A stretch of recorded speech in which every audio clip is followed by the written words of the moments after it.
의 말씀 함께 보도록 하겠습니다. 디도서 3장 1절에서 8절까지의 말씀 우리 한 절씩 교독하겠습니다.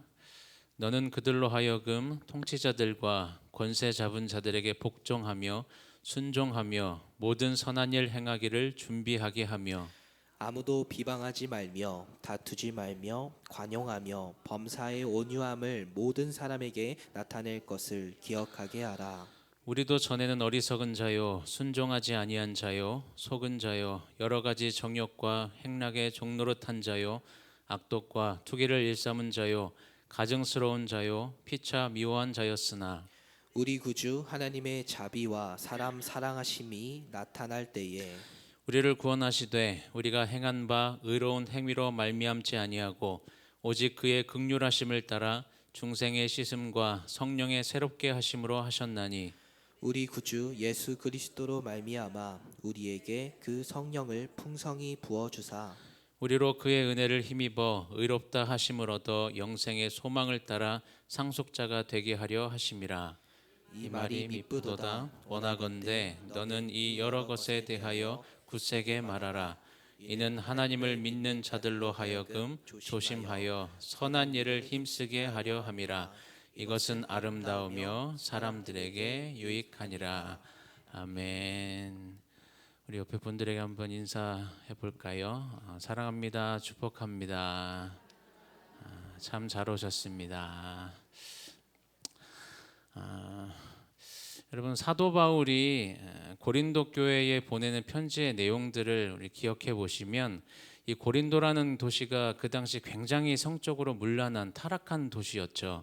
그래서 고린도에 가다라는 이 말이 보편적으로 타락하다라는 말로 사용될 정도로, 그리고 고린도 여자라는 이 말이 그 당시 몸을 파는 여자를 지칭하는 것으로 인식할 정도로 굉장히 문란했던 도시가 고린도였죠. 우리가 살펴보고 있는 이 바울이 디도에게 보내는 편지, 그 가운데 기록되어 있는 이 그레다라는 곳도 사실 크게 다르지 않았습니다. 디도서 1장 12절 말씀을 여러 번 반복해서 들으셨죠. 1장 12절 말씀에 뭐라고 기록되어 있어요? 우리 같이 한번 읽어볼까요? 그레데인 중에 어떤 선지자가 말하되 그레데인들은 항상 거짓말장이며 악한 짐승이며 배만 위하는 게으름 뱅이니라 하니. 이 그레데 사람들은 게으르고 또 거짓말을 잘하기로 유명했습니다. 헬라어로 크레티조라는 말이 그레데인처럼 말하다, 그레데인처럼 말하는 것 곧 보편적으로 거짓말을 하는 것으로 이해하는 말로 사용이 됐고, 이 말만 봐도 이 그레데 사람들이 얼마나 거짓말이 심각했는지를 짐작할 수 있는 거죠. 또 그레데 사람들이 배만 위하는 게으름뱅이다라고 표현했는데, 이 말은 물질에 대한 생각만 가득하고 실제로는 그렇게 열심히 일도 하지 않는 그런 모습들을 나타내는 말이었습니다. 근데 이런 곳에서 지금 누가 목회를 하고 있었어야 했다는 거죠? 디도라는 사람이 이곳에서 지금 목회를 하고 있었어야 된 상황이었다라는 거죠. 저는 모태신앙이었고 또 사실 어렸을 때부터 익숙하게 들어왔던 찬송가들이 굉장히 많았어요. 그리고 사실은 익숙하니까 그렇게 가사들을 막 묵상하면서 불렀다기보단 그냥 익숙하니까 알아왔던 찬송가인데, 이게 점점 나이가 먹으면서 또 제가 사역을 이제 하면서부터는 이 찬송가를 참 조심해서 불러야 되는구나라는 생각들을 하게 된 게 이 부름받아 나서니 몸, 굉장히 많이 부르잖아요. 가사 굉장히 좋지만 굉장히 무서운 찬송가입니다. 왜요? 부름받아 나서니 몸 어디든지 가오리다. 사실 사역을 시작할 때 강도사 인도를 받을 때나 목사 안수를 받을 때나 아니면 임직식 같은 경우에 굉장히 많이 부르는 찬송가가 이 찬송가인데, 일꾼으로 세워질 때, 그래서 그때 당시에는 부름받아 나서니 몸, 하나님의 부르심에 순종해서 어디든지 가겠다라는 고백들이 자연스럽게 나오지만 실제 사역의 현장에서 그렇게 사역을 하다 보니까 그 다음 2절 가사가 뭐예요? 아골골짝 빈들에도 어디든지 가오리다. 이게 결코 이렇게 쉽게 내뱉을 수 있는 말이 아니더라고요. 지금 이 디도의 상황이 그랬습니다. 물론 이제 바울과의 오랜 그 사역의 시간 동안 옆에서 많이 모든 것들을 배우고, 또 바울에게 있어서는 오른손과 같은 왼손과 같은 이 디모데와 함께 바울에게서는 굉장히 중요한 역할을 감당했던 사람 중에 하나가 이 디도였는데, 이 디도라는 사람이 지금 사역해야 했던 그 현장은 그렇게 쉬운 현장이 아니었다라는 거죠. 신약 성경에 보면 이 그레데라는 기록이 두 군데의 성경에 기록이 되어 있는데, 사도행전과 우리가 보고 있는 이 디도서에만 이 그레데라는 곳이 언급이 됩니다. 사도행전에는 2장과 27장에 언급이 되는데, 사도행전 2장은 지난 주일에 주일 본문이었죠. 어떤 내용이 기록되어 있었어요? 예수님께서 승천하시기 전에 말씀하셨죠. 약속의 말씀을 주시죠. 성령이 임할 것을 이제 기다리라고 올 것이다라는 것을 약속하십니다. 그래서 그곳에 모인 사람들, 마가의 다락방에 있던 사람들이 한 마음을 품고 기도하고 있었죠. 기도하면서 그때 오순절이 됐을 때 성령 강림 사건을 경험하게 됩니다.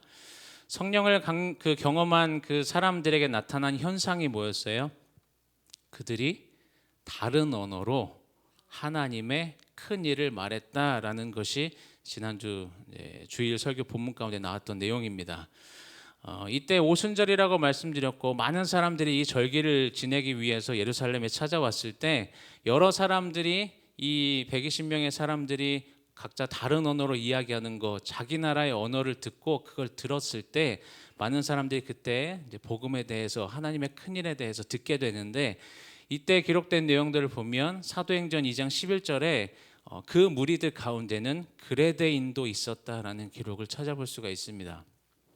그리고 사도행전 27장의 내용을 보면 바울이 로마로 이제 호송되는 그 여정이 27장에 기록되어 있는데, 풍랑을 만나게 되는 사건을 중심으로 해서 이 그레데 섬이라는 곳이 등장을 하게 돼요. 그리고 우리가 지금 보고 있는 디도에게 보내는 편지에서, 디도서에서 그레데 섬에 대해서 우리가 기록된 것을 볼 수가 있는데, 중요한 건 성경에 3번 이렇게 기록되어 있지만 바울이 직접 그레데 섬에 가서 교회를 세웠다라는 기록을 찾아볼 수가 없다라는 거죠. 단지 우리가 성경의 다른 기록들을 통해서 상황을 유추해 볼 수 있는 건, 바울이 로마 제1차 투옥에서 풀려난 이후에 그레데 섬을 방문했을 것이고, 이때 디도도 함께 그곳에서 방문을 했는데, 이때 교회를 세우고 사역을 하다가 바울이 돌아올 때 디도를 그곳에 남겨두고 떠나온 것을 우리가 유추해 볼 수가 있습니다. 어쨌든 성경에는 바울이 언제 정확히 그레데 섬에 방문했고 또 어떻게 사역을 하면서 어떻게 교회를 세웠는지 정확하게 기록되어 있지는 않지만, 중요한 건 디도서 1장 5절 말씀을 보면, 내가 너를 그레데에 남겨둔 이유는 남은 일을 정리하고 내가 명한 대로 각 성의 장로들을 세우게 하려 함이니라는 이 말씀을 볼 때, 바울은 그레데 교회가 디도를 통해서 온전하게 세워지기를 간절히 바라고 있었다라는 것을 알 수가 있습니다. 그런데 성경의 내용들을 보시면 참 안타깝게도 바울조차도 이 그레데 사람들에 대해 평가할 때 좋게 평가하지 않아요.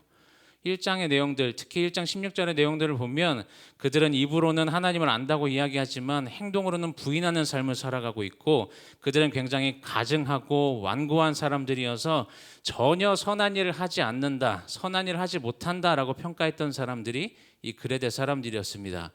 그런 그레데 사람들을 대상으로 목회를 해야 되는 이 디도에게 바울이 지난주에 살펴보셨던 2장의 말씀을 보면 2장 1절에서 오직 너는 바른 교훈과 합당한 것을 그들에게 말하라고 이야기를 해요. 그래서 그렇게 이제 그 내용들에 대해서 구체적으로 그 다음부터 설명을 하는데, 2장 1절부터 3장 11절까지 특별히 바울은 그리스도인들이 어떤 삶의 태도를 가지고 살아야 하는지를 설명을 합니다. 2장의 내용은 지난주에 이제 함께 나눠보셨으니까 오늘은 3장에 기록된 내용들을 좀 살펴보려고 합니다. 오늘 함께 읽은 이 본문 1절에서 8절까지의 말씀은 특별히 그리스도인들이 사회생활 가운데 어떻게 해야 하는지, 그리고 그렇게 살아야 하는 근거가 무엇인지에 대해서 설명을 하고 있어요. 우리 1절과 2절 말씀을 다시 한번 읽어볼까요? 너는 그들로 하여금 통치자들과 권세 잡은 자들에게 복종하며 순종하며 모든 선한 일 행하기를 준비하게 하며 아무도 비방하지 말며 다투지 말며 관용하며 범사의 온유함을 모든 사람에게 나타낼 것을 기억하게 하라. 여기 기록된 이제 통치자들은 이 당시에 왕을 비롯한 고위 관리들을 가리키겠죠. 그리고 권세 잡은 자들이라는 건 이 통치자들 아래에서 실질적으로 다스리는 역할을 하는 사람들을 의미합니다. 바울은 지금 그리스도인들이라면 그 사람들에게 순종해야 된다라고 이야기를 해요. 바울이 로마서에서도 비슷한 이야기를 기록한 적이 있는데 로마서 13장 1절과 2절 말씀도 같이 한번 읽어볼게요. 시작. 각 사람은 위에 있는 권세들에게 복종하라. 권세는 하나님으로부터 나지 않음이 없나니 모든 권세는 다 하나님께서 정하신 바라. 그러므로 권세를 거스르는 자는 하나님의 명을 거스름이니 거스르는 자들은 심판을 자취하리라. 아멘. 똑같은 말씀이죠, 사실. 여러분, 바울이 말하는 이 당시 권력을 가진 사람은 아마 로마 황제였을 겁니다. 그렇기 때문에 바울이 지금 말하고 있는 내용은 너희들이 로마 황제에게 복종하고 순종해라라고 이야기하고 있는 거예요. 여러분, 바울의 입장에서 이 말을 한번 생각을 해보시면 바울은 이제 기록적인 부분들을 가지고 이렇게 상황을 좀 이렇게 계산해 봤을 때 바울은 디도서를 기록하고 난 얼마 후에 고린도 후서를 쓰고 순교를 합니다. 그런데 누구에게 순교를 당하냐면 로마 황제의 군사들에게 순교를 당해요. 다시 말하면 이 지금 3장 1절에 기록된 통치자와 권세 잡은 자들은 얼마 후에 자신을 잡아서 죽일 사람이라는 거죠. 그런데 바울은 지금 그들에게 복종하고 순종하면서 모든 선한 일 행하기를 준비하라라고 말하고 있다라는 겁니다. 이 상황이 상식적으로 이해가 되십니까? 자신을 이제 죽여야 할, 자신이 죽임당할 그 사람들에게 복종하고 순종하라고 이야기하는 상황. 오히려 그들에게 대항을 하거나 아니면 맞서 싸워야 하는 게 아닌가라고 이야기하는 게 더 맞을 것 같아요. 그런데 바울은 그러한 자신의 입장이 지금 중요했던 게 아니라 이 세상의 역사를 주관하시는 하나님의 관점이 중요했던 사람이었습니다. 그래서 하나님께서 이 세상의 이 땅의 통치자들과 권세 잡은 자들에게 권위를 주셨다는 걸 바울이 먼저 스스로 인정하고 있다는 것을 보여줘요.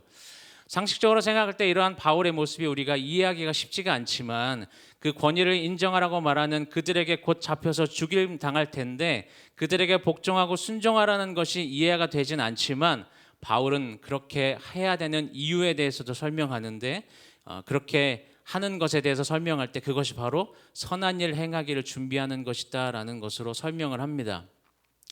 이 디도서를 보면 바울이 여러 번 선한 일에 대해서 선한 일이라는 것에 대해서 반복해서 언급하는 것을 볼 수가 있는데 바울이 말하고 있는 선한 일이라는 게 과연 무엇을 의미하는 것일까요? 그냥 도덕적으로 착한 일 하는 게 선한 일일까요?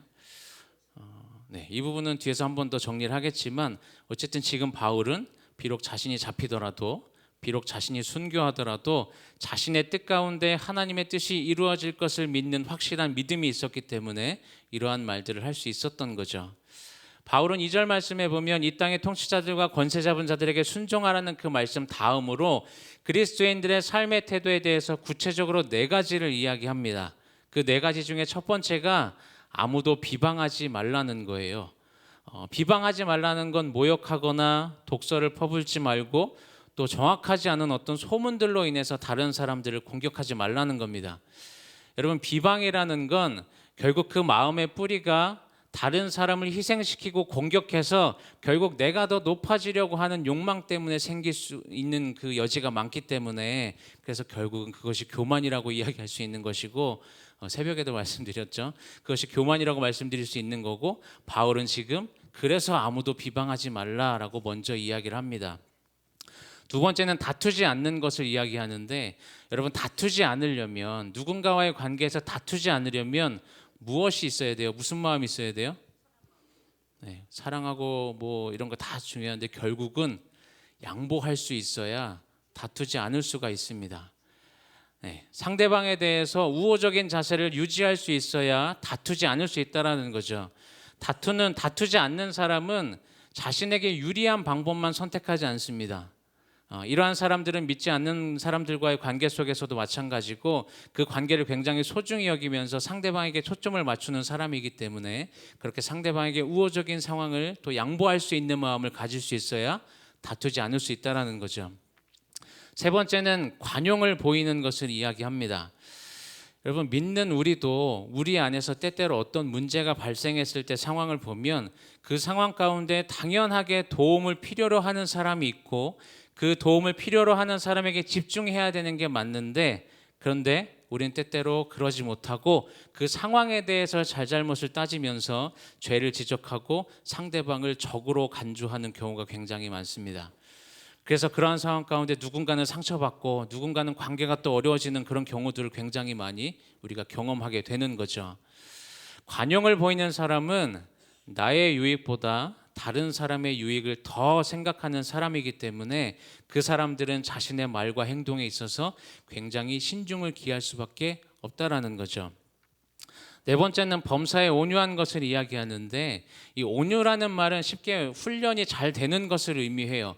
이 온유라는 말의 원래 쓰임이 야생마를 길들일 때 그때 사용했던 용어라고 하는데, 야생마가 어때요? 야생마, 길들여지기 전에 야생마는 힘이 굉장히 좋지만 그만큼 거칠어서 사람이 쉽게 올라탈 수도 없고 또 거기 그 말에 뭔가를 실어서 옮길 수도 없는 상태죠. 근데 이 야생마가 잘 훈련되어지면 그렇게 아무렇게나 쓰던 그 힘이 누구를 위해서 사용하게 돼요? 그 주인을 위해서 사용하게 되는 거죠. 그래서 그렇게 잘 훈련되었을 때 표현하는 것이 바로 이때 온유하다라는 표현을 사용했다라는 겁니다. 진정한 그리스도인의 삶은 오직 하나님의 말씀으로 훈련되어져서 자신의 모든 삶이 주님을 위한 삶으로 헌신되어지는 것을 이야기할 수가 있는데, 이때 우리가 온유라는 말을 사용한다라는 거죠. 바울은 이 네 가지 삶의 태도를 이야기하면서 이러한 모습이 2절 뒷부분에 보시면 누구에게 나타나야 된다고 이야기해요? 모든 사람에게 나타나야 된다는 걸 기억하라고 강조를 합니다. 내가 좋아하거나 내가 내 마음에 드는 사람, 내가 편한 사람에게만 그렇게 행동하는 게 아니라 모든 사람에게 그렇게 하라고 강조하고 있다라는 거예요. 지금 그레데 교회 성도들이 이러한 삶의 태도로 대해야 되는 그 그레데 사람들이 어떤 사람들이었어요? 앞에서도 말씀드렸지만 굉장히 악한 사람들이었고 거짓말을 잘하는 사람들이었습니다. 그런 사람들에게 지금 그렇게 하라고 바울이 이야기하는데 이게 쉬운 일일까요? 결코 쉬운 일이 아니었겠죠. 그러나 그럼에도 불구하고 바울이 그레데 사람처럼 악하고 거짓말을 잘하는 사람들에게도 그렇게 행해야 된다고 이야기하는데, 그렇게 해야 되는 이유에 대해서 설명하는 게 3절부터의 말씀입니다. 3절 말씀을 같이 한번 읽어볼까요? 우리도 전에는 어리석은 자요, 순종하지 아니한 자요, 속은 자요, 여러 가지 정욕과 행락에 종노릇한 자요, 악독과 투기를 일삼은 자요, 가증스러운 자요, 피차 미워한 자였으나. 바울은 우리가 뭔가 의롭기 때문에 지금 그렇게 해야 된다라고 이야기하는 게 아니라, 우리 역시도 과거에는 하나님을 제대로 알지 못했던 어리석은 사람이었고 하나님 앞에 불순종하는 사람들이었고 내 뜻과 내 열심으로 살아가던 사람들이었지만, 하나님께서 사랑해 주셔서 그 사랑으로 여기까지 올 수 있었기 때문에 그 사랑을 먼저 경험한 자들로서 하나님께서 우리뿐만 아니라 그렇게 악하게 말하고 거짓말하는 그 그레데 사람들도 사랑하시고, 그들이 지금은 비록 자신의 욕망을 따라서 굉장히 형편없는 삶을 살아가고 거짓된 삶을 살아가는 것 같아도 언젠가는 하나님께서 변화시켜 주실 것을 확신해야 된다라고 이야기하고 있는 겁니다. 또 4절에서 7절까지의 내용도 한번 읽어보면, 우리 구주 하나님의 자비와 사람 사랑하심이 나타날 때에 우리를 구원하시되 우리가 행한 바 의로운 행위로 말미암지 아니하고 오직 그의 긍휼하심을 따라 중생의 씻음과 성령의 새롭게 하심으로 하셨나니, 우리 구주 예수 그리스도로 말미암아 우리에게 그 성령을 풍성히 부어주사 우리로 그의 은혜를 힘입어 의롭다 하심을 얻어 영생의 소망을 따라 상속자가 되게 하려 하심이라. 우리가 하나님의 자녀가 되고 구원을 얻은 건 하나뿐인 아들을 십자가에 내어주시기까지 우리를 사랑하셨던 하나님의 사랑 때문인데, 그 사랑이 얼마나 큰지 나 같은 죄인까지도 사랑하시고 구원해 주셨다라는 거죠.